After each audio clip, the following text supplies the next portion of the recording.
गुलदस्ते आप तक पहुंचा रहे थे। उनके कलाम के दौरान मुल्क हिंदुस्तान की आलमी शोहरत याफ्ता शख्सियत, जिसको दुनिया शहंशाह तरन्नुम शार मुल्क हिंदुस्तान गुलाम समदानी आशिक महबूब सुबहानी भाई फैजान निज़ामी, जिनका ताल्लुक शहर रामपुर शरीफ की मुक़द्दस ज़मीन से है, वो मिंबर शरीफ पर पूरी शान शारी के साथ तशरीफ़ फरमा हो चुके हैं। इंशाअल्लाह बहुत जल्द आपसे मुलाकात करेंगे। जितने भाई खड़े हैं, अगर इनको वक्त मिले तो बैठ जाएं, अगर आसानी के साथ बैठ सकते हैं तो बैठ जाइए, अगर बैठने में तकलीफ हो रही है तो खड़े खड़े सुन लीजिए, कोई टेंशन की बात नहीं है। अगर आपके माँ बाप ने नबी की महफिल में बैठने का कोई सलीका सिखाया हो या अदब सिखाया हो तो बैठ जाइए। अगर माँ बाप ने महफिल पाक में बैठने का अदब नहीं सिखाया है तो खड़े होकर के सुन लीजिए, कोई तकलीफ की बात नहीं है। या फिर ऐसी पैंट पहन के आए हो जिसमें बैठ नहीं मिल रहा है तो कोई बात नहीं है, खड़े खड़े सुन लीजिए, कोई टेंशन की बात नहीं है। मगर मैं जाते जाते एक बात जरूर कहूँगा, ऐसे कपड़े पहनते क्यों हो जो बैठने में तकलीफ होती है। कुछ लोग ऐसे कपड़े पहन के ऐसी इतनी टाइट पैंट पहन के आते जो बैठ जाते तो उठ नहीं मिलता, उठ जाते तो बैठ नहीं मिलता।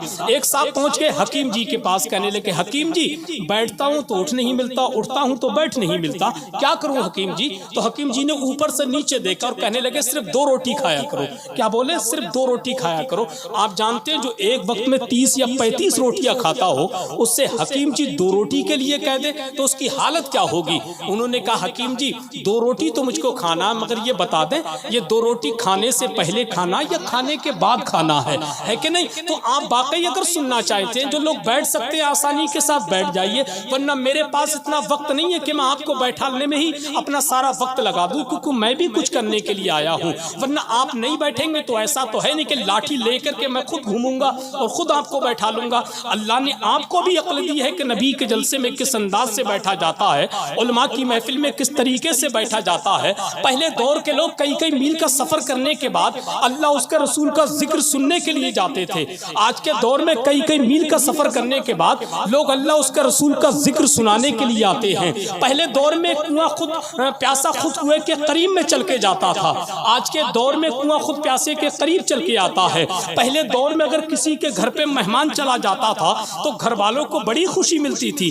आज के दौर का हाल ये है, अगर किसी के घर पे मेहमान पहुंच जाए तो भगाने के नए नए तरीके इस्तेमाल किए जाते हैं। पहले लोग कबूतर से काम चलाते थे, आज के दौर में लोग मोबाइल का सहारा लिए हुए हैं। पहले लोग ऊंटों पे सफर किया करते थे, आज के दौर में लोग बड़ी बड़ी गाड़ियों में सफर करते हैं। वो पहले का दौर था, ये अब का दौर है। उसके बावजूद भी आप नबी की महफिल में नहीं बैठेंगे तो मेरा कुछ नहीं बिगड़ेगा, जो भी बिगड़ना है वो आपका ही बिगड़ना है। क्योंकि आप जानते हैं गौसे पाक का जलाल भी बहुत मशहूर है और जमाल भी बहुत मशहूर है।